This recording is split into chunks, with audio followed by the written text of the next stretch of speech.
Sorry about that. That was a little loud. I wasn't quite ready for that. Good afternoon, everybody. Welcome to our UW Extension Wisconsin Housing CEA program. My name is Todd Johnson. I'm a land use and community development specialist based out of UW River Falls. And I have with me today Dr. Stephen Deller and Karina Ward. I'll let them introduce themselves so that you know what their background is. Steve, want to tell them who you are? Sure. I'm Steve Deller. I'm a professor in the Department of Agriculture and Applied Economics, and I'm also a community economic development specialist with the Division of Extension. Excellent. Karina? Sure, and I'm Karina Ward. I am the community development educator with Extension based in Ozaukee County. Excellent. So just to give folks a chance to get to know one another real quick, I'd like people to take turns bouncing around the Brady Bunch grid and just tell us who you are and what your role is. So I'm gonna pick Mr. William Ryan to start us off, and then when you get done, Bill, if you can just choose somebody, that'd be fun. I'm Bill Ryan, and I'm with Extension for about 30 years now, and I'm known as Downtown Bill. My work is in downtown economic development, and that's about it.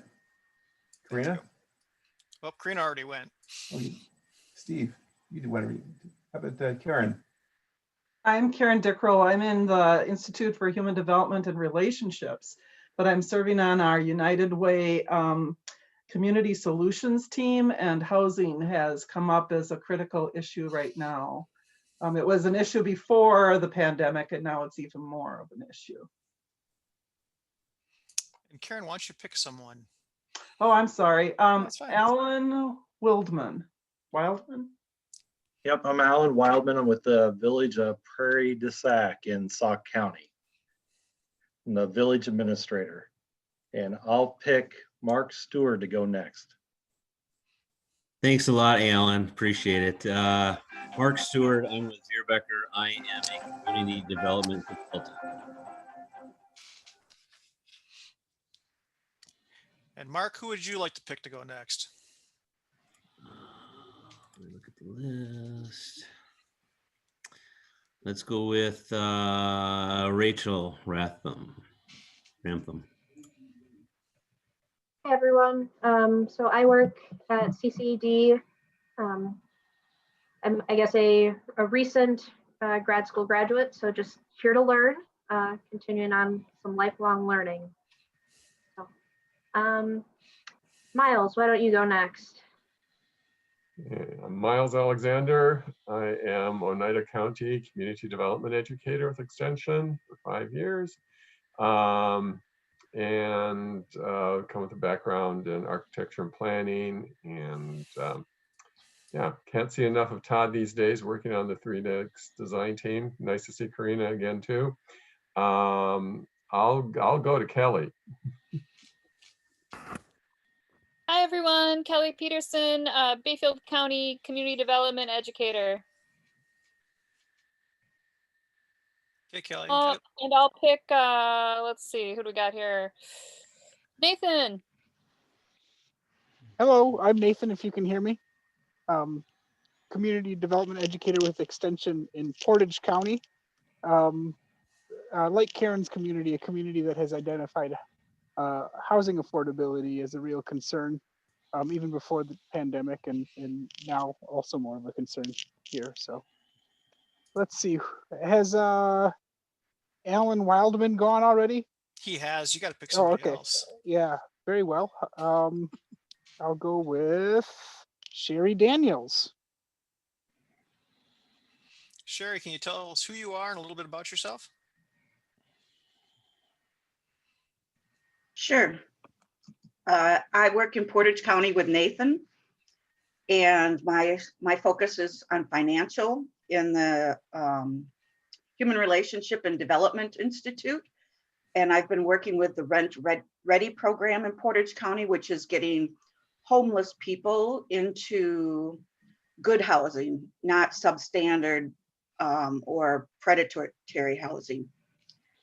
So that's where I've been working. Great. And then can you pick somebody that hasn't been picked? Or I can help you if you're confused. Nathan just sent me this email, so I just jumped on. Yeah, it's fine. I'm going to pick on Brandon.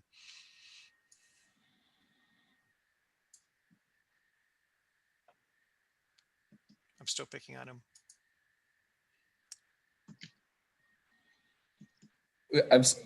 Hi, Brian. this is, yeah, my apologies. There was, all the kids are at home at one time, and it's, I thought my name was maybe called, but I wasn't sure. Yeah. Hi, everyone. My name is Brandon Hofstad, and I am the Community Economic Development Program Manager, and I work with Steve, Todd, and Karina, and we are part of a housing team within the Community Development Institute. So just looking forward to learning more about the Housing CA program.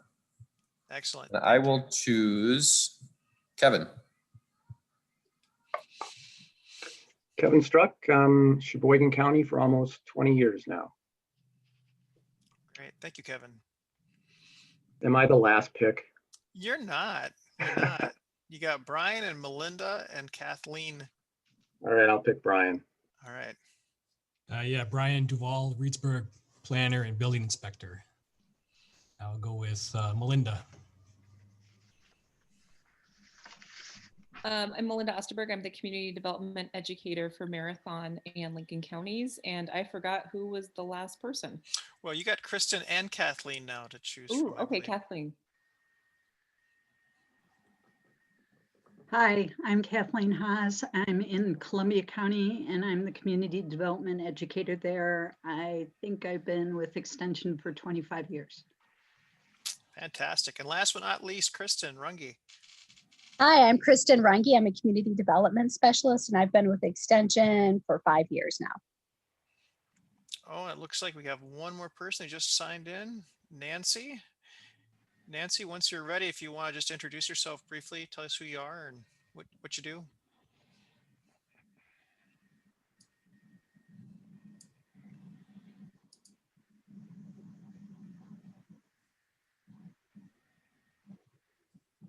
Are you there, Nancy?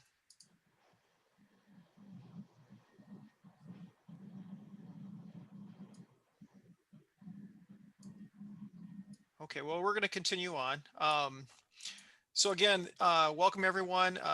This program is just to introduce this Wisconsin Housing CEA curriculum.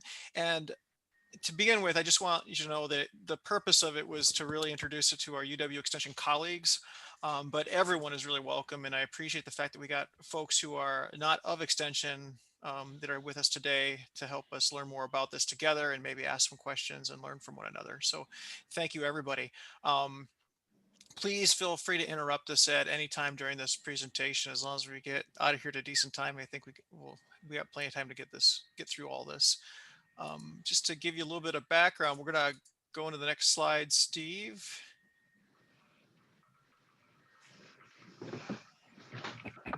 All right. So as many of you already know, that communities of all shapes and sizes are facing a variety of complex housing issues and opportunities that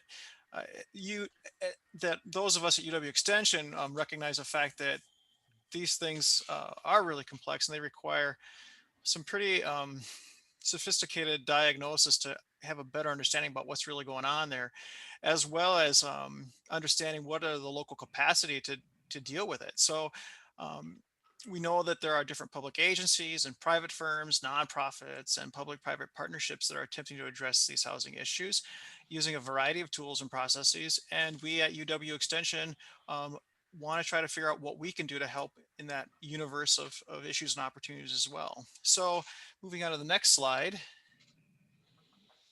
A bunch of us got together at UW Extension to try to figure out what is our role as the university and what are some things that we can do that would make sense for us to get involved in this. And so a group of UW Extension county-based educators and statewide specialists have come together to form a UW Extension housing research group. And the three main things that we try to do is to first share research and kind of look at new ideas around housing.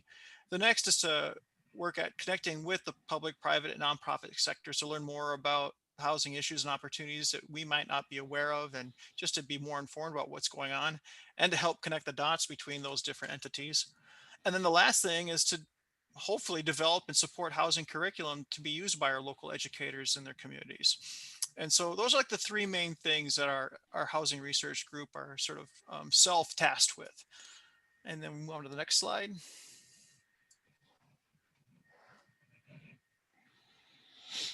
Excellent.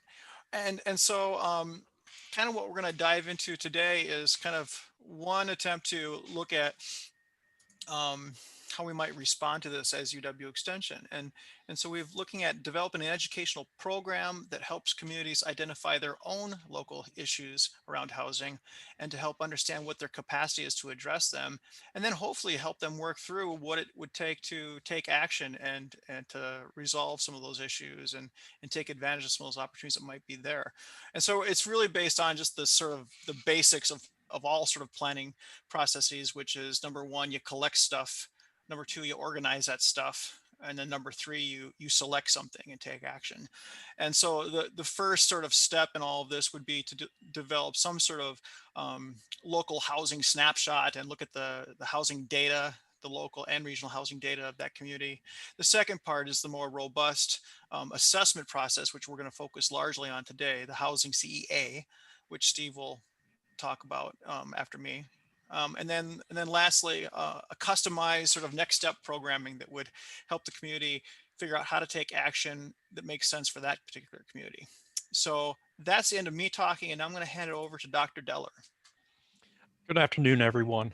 The Wisconsin Housing CEA is really based on a program that was developed by Glenn Pulver and Ron Schaefer back in the 1980s, and that was called the Community Economic Analysis Program.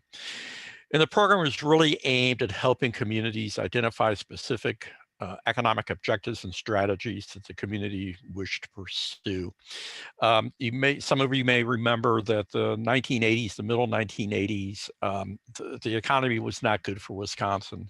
So this was an attempt to try to help communities get a better handle on what's happened to the local economy, and specifically what can they do to try to affect change, to try to increase the economic opportunities of local communities.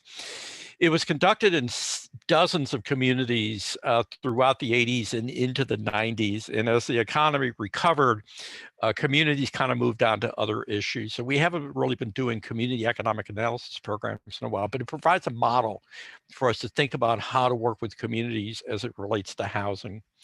Okay, so as Todd kind of suggested, what we're doing is that we're kind of laying out a 3-workshop type of program. Each workshop could last maybe 90 minutes. Again, this is kind of up to the individual community, but 3 90-minute sessions. And the first session is really kind of a discussion of the local economic data, and this is the old CEA, the strengths and weaknesses of the local economy. With the housing CEA, we really want to try to get a handle on what does the local housing market look like. Okay. The second is discuss of economic development strategies to help communities better understand the range of approaches available to them. This was kind of a brainstorming session in terms of the range of different things that communities can do, from the fairly simplistic to the complex. And then the third session is essentially developing an action plan, trying to come up with some specific goals or outcomes that the community wanted to try to work toward, and then identifying specific strategies. Now, the county educator here is kind of key here, because the county educator is in a position to provide follow-up work. And under the old CEA model, Ron and Glenn would ask the county educator to kind of commit to 1.5 years up to 2 years of working with that community to provide follow-up and kind of act as a cheerleader, act as a facilitator, act as a conduit to the resources of the university. That's the old model that we worked with.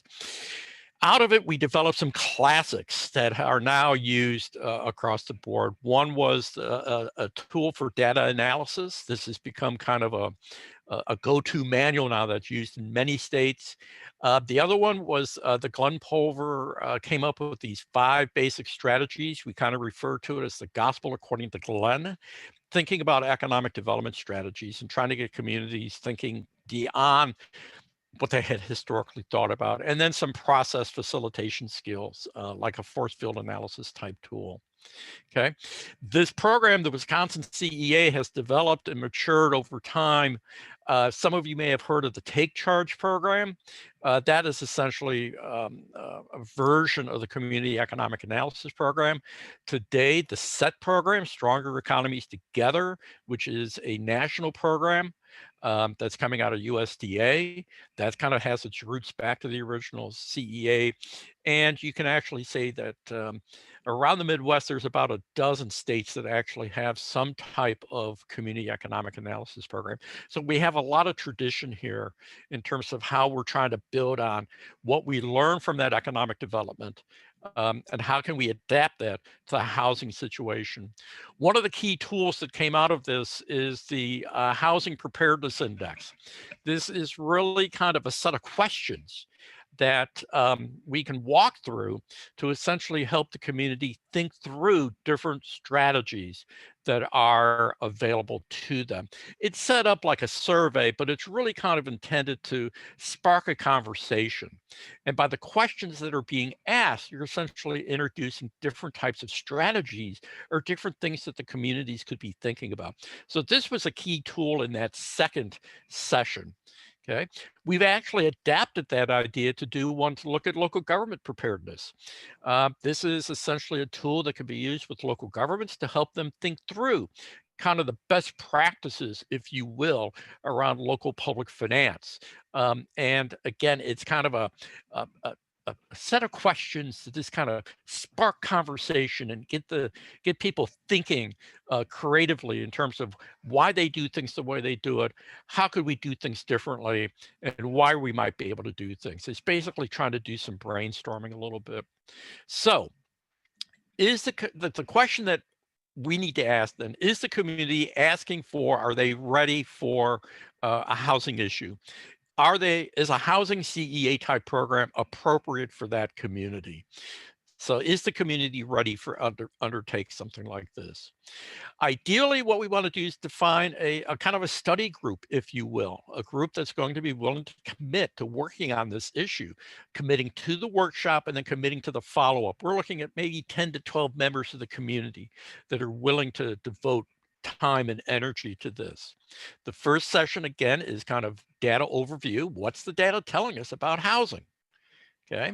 The second session is to review the strategies. That's the Housing Preparedness Index that I'll talk a little bit in a couple of minutes. And then the third session is really kind of a group facilitated discussion to identify 4 or so actionable items for the community to work on. Identify maybe 3, 4, no more than 5 to start with, kind of specific things that they want to work on as it's related to housing. And then providing, again, the county educator providing follow-up support as the community moves forward in trying to implement the action plan. Now, the first part, the data analysis. This is an example of the type of data that we have relatively ready access to. So what I want to do is I want to share with you kind of kind of refer to it as a data dump, if you will, that Karina was able to kind of use as a starting point for putting her program together in Osaaki County. There's a lot here, but what can happen is can pick and choose. One of the things that we learned through the traditional kind of economic development CEA programs is that it's very possible to overwhelm people with too much data. As an economist, I think it's un-American not to use all the data that's at your disposal. But sometimes you can run into almost a paralysis by analysis. So what I'm going to walk through now is kind of a sampling of the types of data that we have. And I'm not suggesting that that first session working with the community that we use all of this information because it might be too much. The data component analysis of housing really needs to kind of be custom to fit the needs of the community where the community's at. So some of the stuff that we have is this is federal data. It's collected and reported. And this is essentially looking at housing price indices going all the way back to 1975, Wisconsin, the US. You can kind of see the housing bubble there. You can see it popping and you can see the recovery. It's a way to kind of start a conversation about what's happening to housing. Okay, yeah, there is a perfect bubble there. Are we heading into another bubble? That's a question that a lot of folks are asking right now. We do have this data at the county level. It goes up to this. We stopped with this one with 2018 because I put this together for Karina, I think last summer.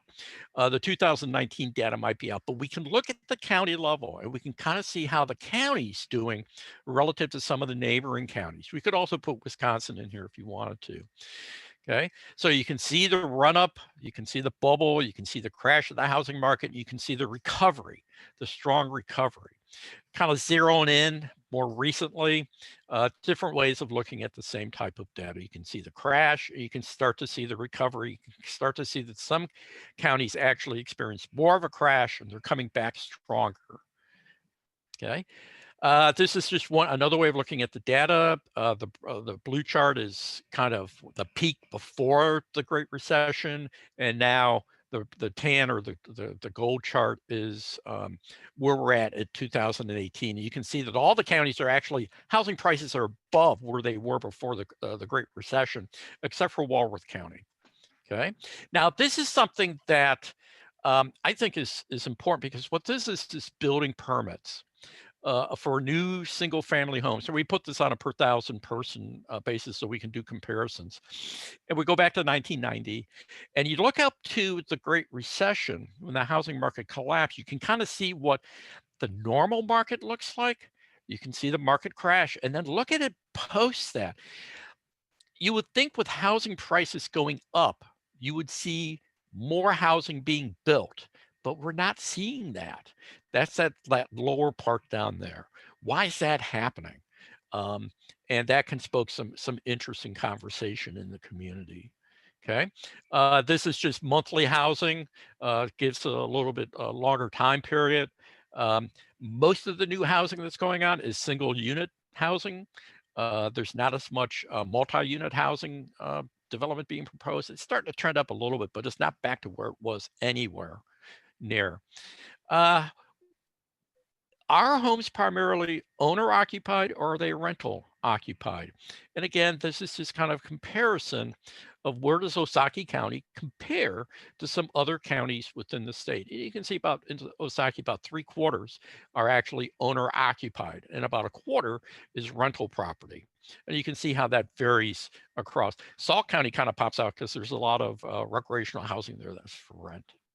Okay, now we can break it down. These are the individual places, census places that are within Osakie County.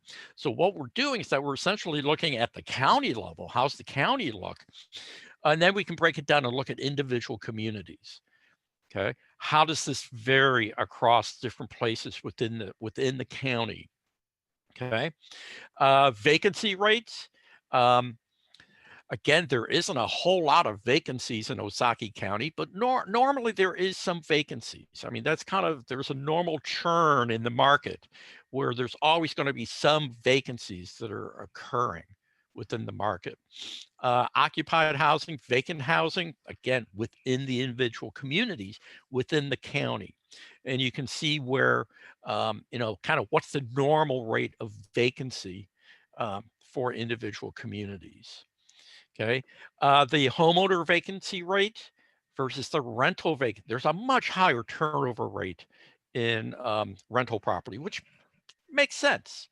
I mean, it really makes sense, but you're still looking at, for Osakie County, you're looking at about a 4% vacancy rate.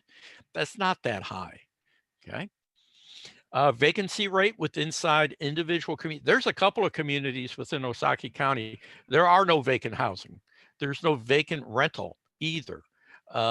So this again is just trying to give an idea of what's the local market look like. Are we looking at single family homes, detached units, single standalone homes? Or are we looking at multi-units, basically apartment buildings? Okay, so that 5 or more units, that would be an apartment building. And you can kind of see how it's broken out. We also look at mobile homes because that's a viable source. That's a housing option for a lot of communities.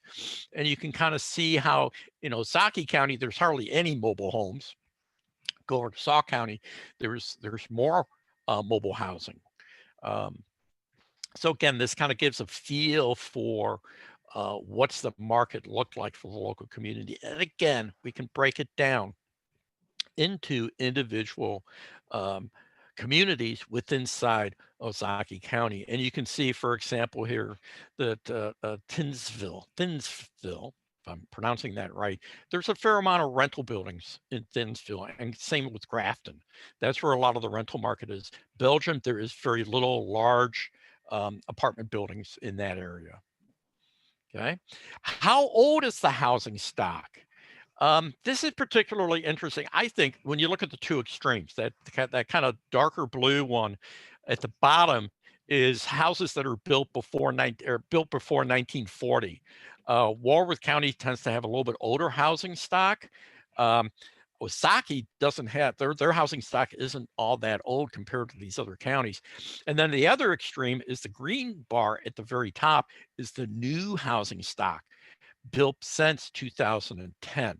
Now, it's interesting to look at that kind of when the housing market was starting to explode is that 2000 to 2009. That's that light blue, the second part from the top. You can see a lot of building going on in St. Croix County. Well, that's the Twin Cities coming over. A lot of activity from the Twin Cities moving in. Okay, now we can break it down to look at the individual communities within the county. Again, get a feel for how old is the housing stock? How old is it? How much new stock is being added to it? Okay, residential stability. This is essentially looking at how long have people been living in their current house. At the extremes, the dark blue is they've been living in this house since 1979 or before that. Ozaukee County, about 9% of the folks have been in their house for many, many years. At the other end is the green, moved in 2015 or later, and you can essentially see the churn there that's occurring here. Okay, so it's not only the age of the housing stock, but how long are people living within inside their community? Again, this is just background information to kind of keep people thinking about their local housing market. Exact same data, but we're looking at the individual communities within the county, in this case, Ozaukee County. Okay, and you can kind of see that Port Washington and Saukville is actually seeing a fair number of folks that have moved in since 2015. Okay, this is the cost of housing, or I shouldn't say the cost of, this is the value of the house. This is what your house is worth. Okay, and again, this is census data, so this is people self-reporting. You can kind of get a feel for where the bulk of the housing is. Is it, do we have a disproportionate amount of lower valued housing? For example, Sauk County has a fair amount that's less than 50,000. Don't forget, they also had a fair amount that were mobile. Those really expensive housing, $1 million plus, Walworth County kind of pops out, Ozaukee County kind of pops out there. Walworth County, I would imagine that's around Lake Geneva. There's a lot of McMansions that have gone up in Lake Geneva. And you're probably seeing the same thing occurring in Ozaukee County. Okay, same thing with inside Ozaukee County. You can kind of get a feel for where is the lower valued housing, where is the higher valued housing, where's that distributed, where's that occurring around here. Okay, housing fiscal stress. This is something that a lot of communities are struggling with. Is it seems as though a lot of the conversations that we're having with communities, it's two issues. One is the housing that we have is either too expensive or it's not of sufficient quality. It's very low quality. So one of the things that we want to look at is this notion of fiscal housing stress. And there's a couple of rules out here. One is the 2836 rule. And this is something that most mortgage lenders use, is that 28 to 36 rule to determine what you can afford and how much money they're willing to lend you. Okay. Essentially, the rule states that your maximum household expenditure shouldn't exceed 28% of your gross monthly income. Okay. So if you earn about $5,000 a month, that means your monthly housing cost shouldn't be more than $1,250. Okay. Kind of gives you an idea. Now, one of the reasons that we got into the housing market bubble that led to the Great Recession is that this rule got really relaxed a lot, and that got us into a lot of trouble. Okay, now this is the percent of owner-occupied housing that has mortgages that's more than 35% of their income. The green is kind of low stress. The red is very high stressed. And you can see that there are, well, you can see some pockets. San Francisco pops out, Los Angeles pops out, some parts of Colorado pop out, some of the Idaho areas pop out. But you can see, now I'm from Illinois, so I can pick on Illinois, but you look outside of the Chicago area, that's a lot of low stress down there. And that's the reasons because a lot of people don't want to live in that part of Illinois. And having lived there for many years, I can understand why. But you can see some parts of Wisconsin that are starting to pop out as a little bit higher here. Okay. So this is one way of looking at housing stress. This is renter occupied. Notice that this is housing occupied. Okay, low stress to high stress. This is renter occupied. Rental market. People in the rental market tend to be much higher stressed using this particular measure. Okay. The other way to look at it is median household value to median household income. Again, following this kind of rule, essentially another way to look at it is say, what is your household income? What's the value of your house? Take a ratio of that. Okay. Generally, that ratio shouldn't be bigger than 3. Okay. So what we've got here is that any of the that are kind of yellowish, orange, or red, it's higher than 3. You can see the Western, I don't know how anybody can afford to live in California. And my daughter she lived in Boston for a little while. I don't see how anybody can afford to live in Boston. But notice that Wisconsin is not quite so bad. There's a couple of pockets there that are coming out. Dane County pops out a little bit. Sauk County actually pops out a little bit. But this is another way of looking at it. One of the things we did is we tried to combine some of these measures into a housing stress index. If you want to use this in the community, the housing CEA, great. If not, don't need to use it. If this is too academic, that's fine. Okay. But here's that ratio for the counties, Ozaukee County compared to some of the other counties. Notice that Ozaukee, Walworth, and Sauk County all pop above that 3. Okay, that's essentially saying that based on this simple ratio, these particular counties are starting to experience higher levels of housing fiscal stress. Okay, this is the same measure, but for the individual communities within Ozaukee County. 1 really kind of jumps out, 2 jump out. The rest of them are all fairly below that threshold level. So that's a piece of information that we can use. Okay.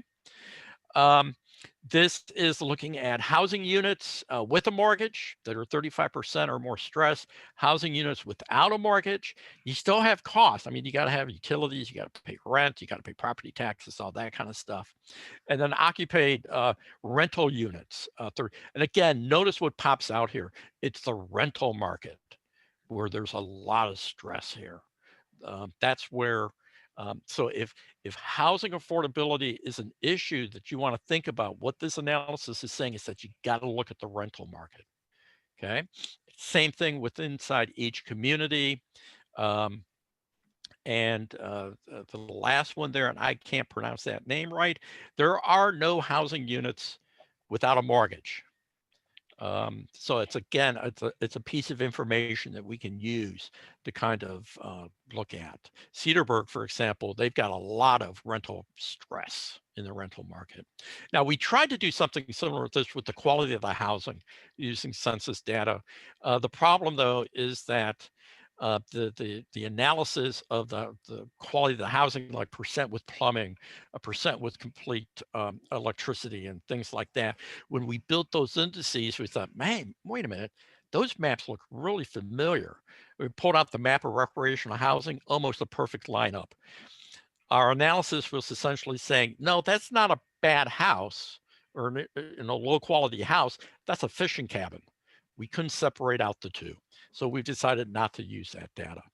Okay, now the housing prepared, that's kind of the analysis that we would do at the first session, where we kind of look at, what does the data tell us about the local housing market, to kind of get thinking about, is this data lining up with our local knowledge of the markets? Is there something that that we can bring to the table to kind of help us better understand the local market? Now, the second is the preparedness index. This is for the second session, and this is where we essentially kind of walk through a series of questions that help people think about different strategies that we can go through. Now, we've got 5 kind of categories here. Do we have an existing comprehensive plan that addresses housing? Do we have a plan in place already? Should we pull that out and look at it? What about the enforcement of the existing policies related to housing? Okay, if we have low quality housing, is that low quality because we don't have building code, or we're not enforcing the building code that we have? Does the community have sufficient understanding of the local housing market, local capacity to address housing issues, resources for addressing housing issues?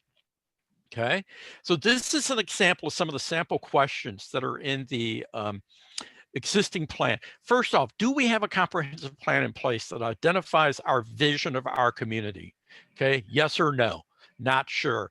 If we do have one, we need to pull it out. We need to be looking at it. We need to be thinking about it. Okay, if we don't have one, maybe we need to go back and think about that first before we tackle housing. Our comprehensive plan has identified land use patterns related to residential, commercial, industrial, agriculture, mixed use. Do we have something in place already where we have kind of identified where we want these different types of developments to go? As a community, we have revisited and updated our comprehensive plan in the last 5 years. Okay, as the conditions of our community change. Yeah, we have a comprehensive plan that was done 10 years ago and nobody's looked at it since then. Why not? Again, it's the idea is to spark conversation. We have a developed plan, implemented, enforced law, land use regulations that guide the location. Do we have zoning? Do we have regulations in place in terms of how land can be properly used? Okay, there's other questions that go along with this, but this is just to give you an example. Okay, the existing housing code and policies. This goes back to a lot of the conversations that the extension team has been having, is that a lot of communities, they either don't have existing housing codes in place, they're not up to date, or they're not very rigorously enforced. So this is kind of a set of questions to help think about, what about our building code? What about our standards that are in law? Do we have them? Are they up to date? Do we enforce them? If we don't, if we have a poor stock of housing, is it because we don't have these things in place? Okay. Have we adopted and enforced the housing code? It requires developers and builders to meet minimum quality standards. We vigorously enforce the housing codes. Okay. Our community allows planned unit development overlays, which allows for flexibility on zoning restrictions. Okay, how flexible are these rules and regulations? We revised or streamlined the development review and rezoning process. If we have these laws in place and there's a potential development that needs to be, we need to modify the laws a little bit to let it go, how efficient is that process? Okay. Another set of example questions, local housing and market. We have revised and, well, that's a duplicate question, okay? This essentially is a set of questions that we want to kind of think about what is the stock of the housing market. It's going back and revisiting some of the data analysis that we did. Do we really understand that? Okay, is there a good flow of information between major actors in the housing market, for example, bankers, contractors, development, real estate brokers, and local government officials and concerns? Is there good communication occurring within the community? Are people who work in the community can afford to live in the community? This is almost like a fundamental question. You know, is it really the case that we have a housing affordability issue, or is it the case that we're generating really low paying jobs? Okay. Which one is, you know, which way are we going? Is the housing really an indication of a more fundamental problem? Okay. People who work and live in the community can afford to live in the community. If the answer to that is yes, then maybe we need to start thinking about apartment building complexes. Complexes might be too strong of a word for a lot of communities, but do we need to start thinking about developing apartment units? Okay. The local capacity to address housing issues. Okay. We have a local nonprofit and or public-private partnership charged with developing affordable housing. Do we have an organization in the community? It is their mission to think about these things. Okay. Why would we want to have that? Why don't we have that? Why is that? Why would that be a possible strategy for us to pursue? Why is that maybe not the appropriate strategy to pursue? There are transitional housing available for people moving from homelessness to permanent housing. This is part of the affordable housing issue, is do we have transition homes within the community that can be suitable for people that are in a homelessness situation? The community has a land trust program. Okay, now hopefully this sparks questions about what do we mean by land trust? It's essentially discussing ideas around different ways that communities can go about fostering residential development. The community has a land bank. Okay, it's a different way of thinking about, it's an alternative to a land trust. Okay, but can the community actually go out and kind of purchase up critical pieces of land and then mass it together so that it is attractive to a potential developer who wants to come in and do something? Okay, these are different strategies that communities could maybe be thinking about. Okay.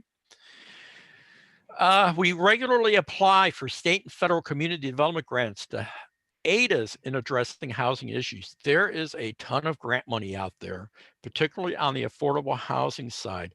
Are we monitoring those grants? Are we pursuing those grants? Now we got to be careful that we don't let the tail wag the dog.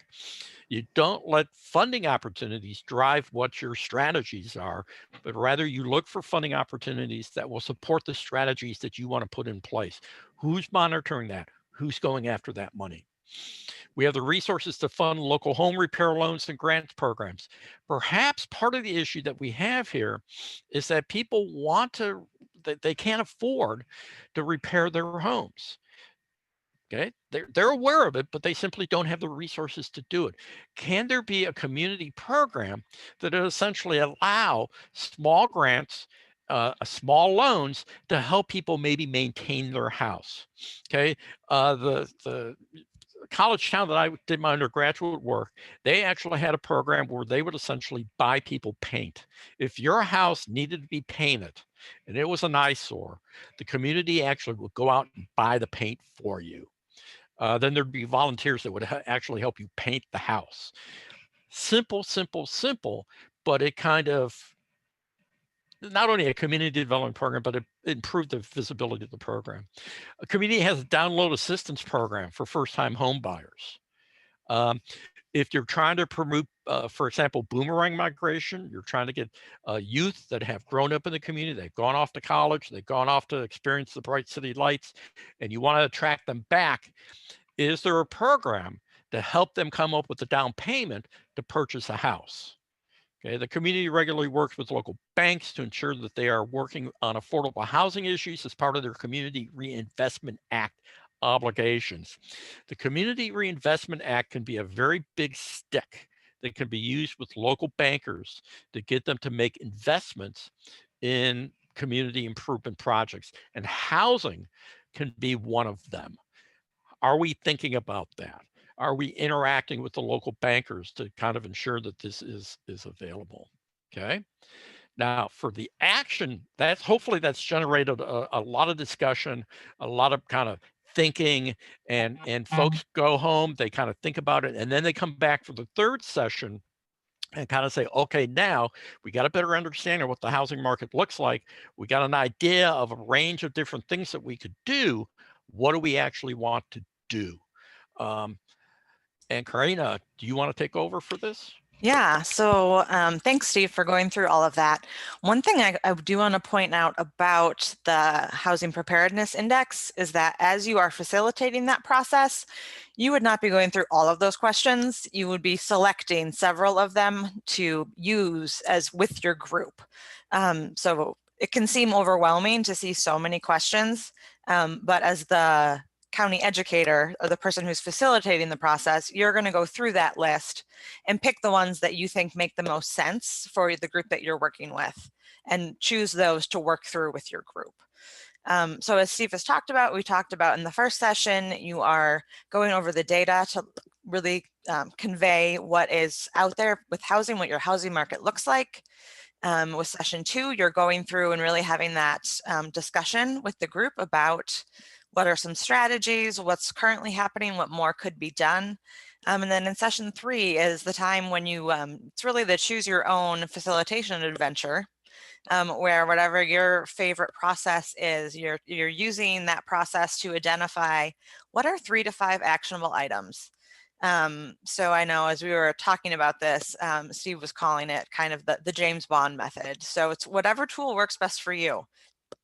So I know for some of us, we have a specific process that we like to use. Everyone's a little bit different, and that's kind of the strength of this process is that you know your community the best.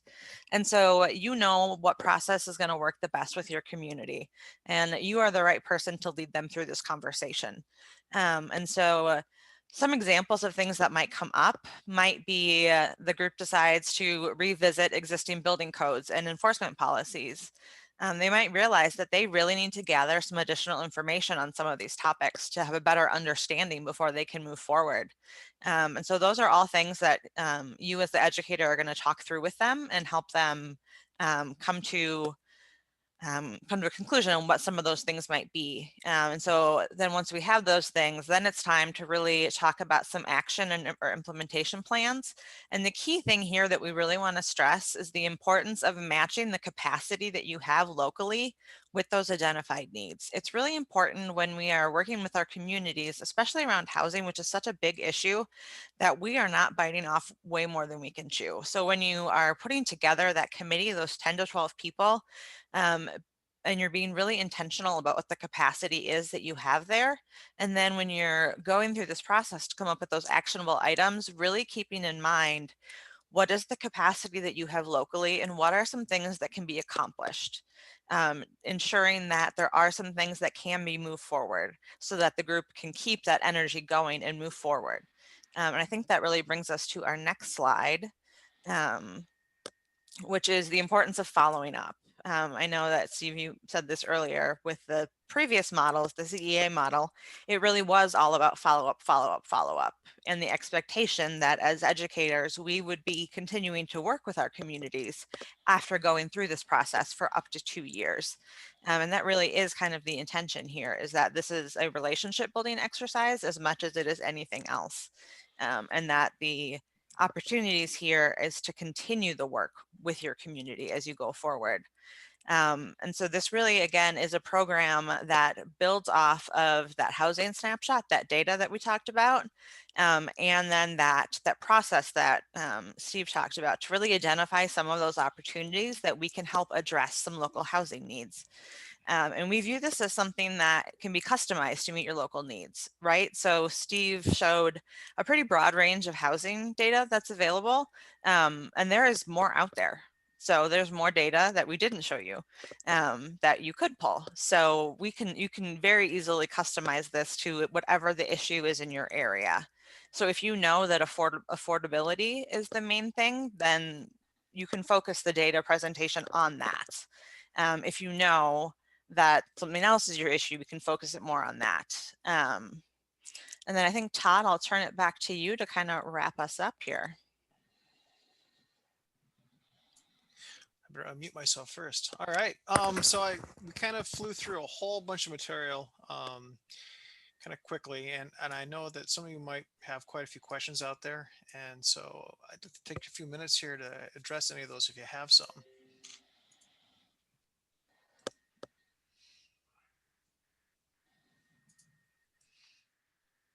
But you'll have to unmute yourself to do that. There's one in chat. Yeah. Oh, okay. So Kathleen, do you see an opportunity to use the capital framework, natural, cultural, human, and social, as it relates to the housing CEA process? Yes. The answer is yes. I think Karina kind of hit the nail on the head, is that the way that this thing is structured is that the educator has extreme flexibility in how they want to implement it within their community. You go back and you look at the old CEA of Glenn Pulver and Ron Schaefer, no two CEA programs were exactly the same. Each one was a little bit different. And a lot of what drove that is, well, one is that over time they learned what worked and what didn't work. But each community is a little bit different. And, you know, it needs to be kind of, you know, that local knowledge that as an educator you bring to the table can't be overemphasized in terms of how do we take this basic kind of program and craft it and turn it and twist it into a way that best fits the needs of my community. A question I have, this makes me think of the Tapestry program from Esri, in which you take different attributes like population and income, and you can craft a picture of the consumer. When we're talking about housing here, we're talking about prices and building permits and owners versus renters and the number of kids in the family. It's hard for my head to wrap around all those variables and paint a picture of the consumer. So what I'm suggesting here is maybe we can think about developing a tapestry program like Esri offers for retail and services, but do it for housing, so we have a description of what kind of neighborhoods there are in a community. And not just based on price alone or based on number of bedrooms alone, but on the whole fabric of this data set that you're talking about, so that it paints a complete picture of the consumer. Does that make sense to you? That does make sense. And, you know, trying to build a profile of, it's almost to what does the current market look like and what does the community want the market to look like in the future? Yeah. And, you know, I think we could come up with a pretty good profile of what it looks like now, but in terms of what it wants to look like into the future is more complicated. I think the other thing is, you know, is what's the relevant market when you're thinking about a housing market? You know, what's the relevant geographic area? I know that, you know, if I'm the city administrator for Reedsburg, I'm interested in Reedsburg, but that's not, the market doesn't stop at the municipal boundaries. It kind of flows over that. You know, the work that Matt Kears has been doing on stretch commuting, I mean, the amount of people that are, you know, that live in one place and work in someplace else and shop in a third place is just expanding rapidly. So, you know, it's kind of, we got to get a handle on what's the, you know, what's it look like around us as well. Now that opens up a can of worms. It's like, okay, define around us. So it gets really, as we start to peel off the layers of the onion, it gets, rather than getting a cleaner answer, it gets a more complicated answer. The other thing that's on adding on top of this right now is COVID and telecommuting. I think we're going to see, you know, if there's a structural, I mean, people are saying, you know, COVID's changing the economy. And no, it's not. If there is one structural change that COVID's going to drive, it's that telecommuting works. You're having a lot of businesses that are realizing that telecommuting works, and they're looking at these big, expensive office buildings, and they're wondering, why are we incurring the cost of these big office buildings? maybe we need to downsize the office space and encourage telecommuting.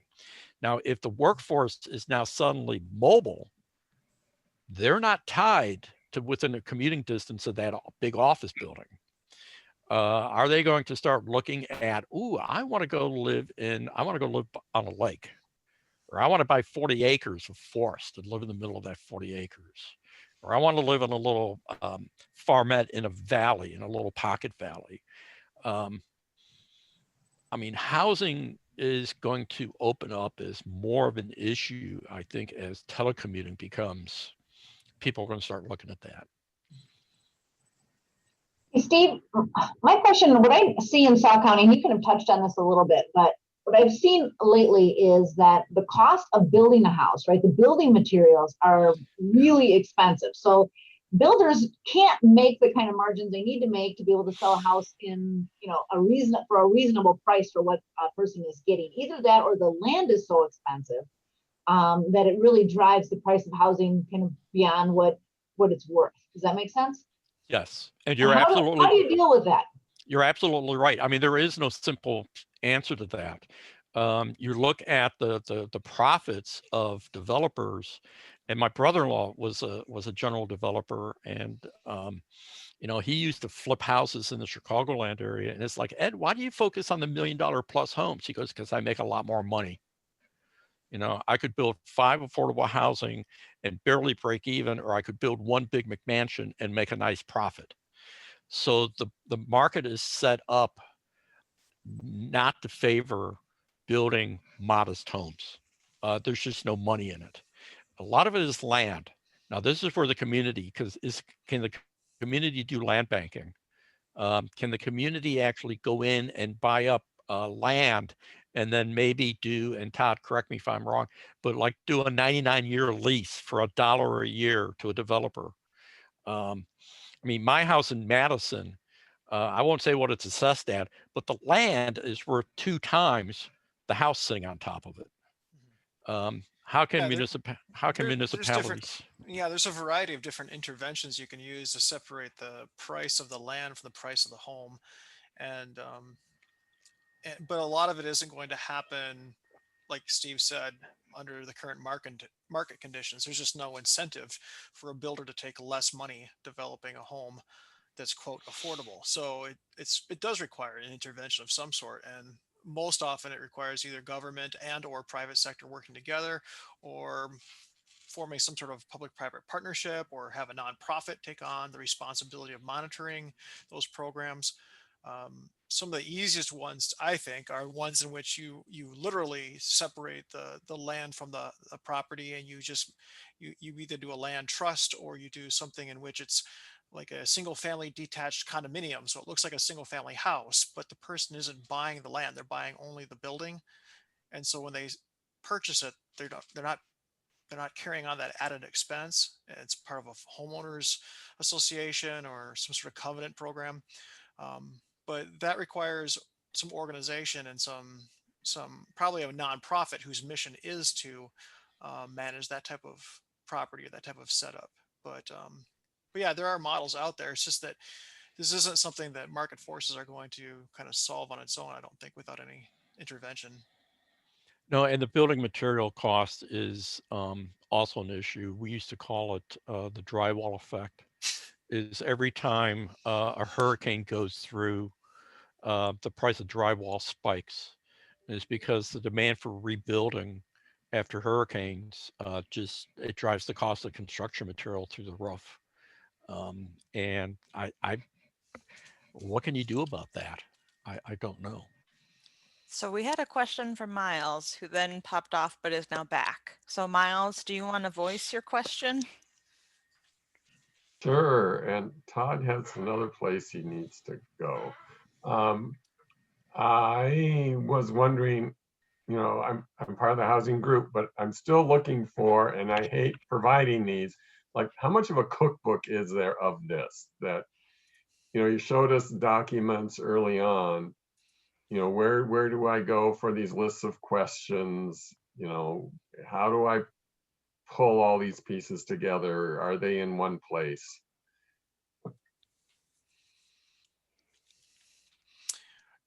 So we do have a publication by Brian Ohm that was recently updated that was designed to help communities with housing component of their comprehensive plan, and he's updated it so it has some fresh imagery and information in there.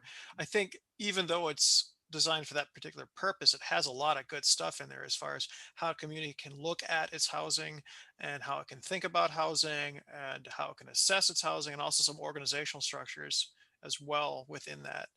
Um, our our UW Extension Housing Group is hoping to develop some sort of cookbook like you're suggesting that would kind of look at what are some specific strategies that might be appropriate for particular conditions, that might be a follow-up document that would be used for this housing CEA program, so that folks might have kind of something they can hang on to and physically kind of go through a Rolodex of ideas.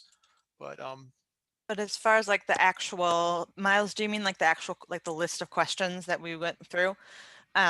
So Dollar, you can correct me if you disagree with what I'm about to say, but the group of us that put that draft together, I think at this point it basically needs to be piloted. Like we have a list of questions and it kind of needs to be tried. So it has been, that has been being floated around the northern counties outside of Extension. Who did I share? I shared it with, who's the director of New North? No, Grow North, not New North. Brittany Bayer. Thank you. I shared it with her, and she asked if she could share it around. Next thing you know, it's out there and about. But that it hasn't been piloted in the sense of, we haven't had a county educator say we're going to use this, we're going to pilot this program in this community. We haven't had that yet. It is my intent to do that soon. COVID has kind of, thrown a wrench in all of my work plans for the year.